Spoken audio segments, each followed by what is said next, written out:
Dans cette vidéo, nous allons voir comment multiplier un nombre décimal par un nombre entier. Alors la méthode est la suivante, on commence par multiplier les nombres sans tenir compte de la virgule, comme si on avait des nombres entiers. Ensuite, on va placer la virgule dans le résultat, de façon à avoir autant de chiffres après la virgule que dans le nombre décimal de départ. Si on a un exemple comme 3 fois 4,2, on peut faire cette multiplication en ligne, de tête. 3 fois 2, 6. 3 fois 4, 12. Ça nous donne donc 126 si on ne tient pas compte de la virgule.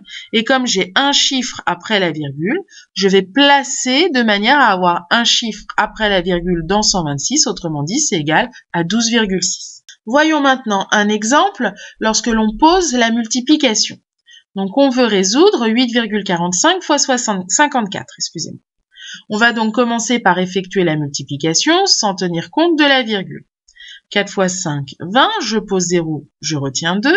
4 fois 4, 16 et 2, 18, je pose 8, je retiens 1. 4 fois 8, 32 et 1, 33. Je commence donc maintenant ma deuxième ligne. Je décale en posant d'abord un 0, puisque c'est comme 5 dizaines, donc 50. 5 fois 5, 25. Je pose 5, je retiens 2.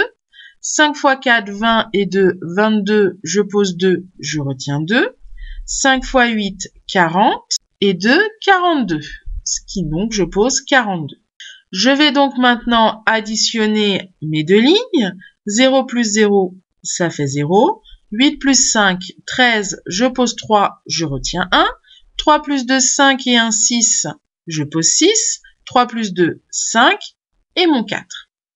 J'ai donc effectué ma multiplication sans tenir compte de la virgule.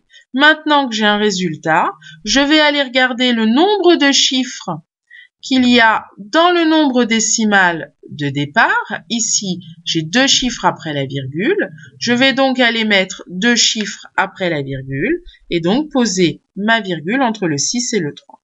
Donc, le résultat de 8,45 qu'on multiplie par 54, c'est égal à 456,3. Je peux évidemment éliminer le 0 à la fin de ma partie décimale, qui est un 0 inutile.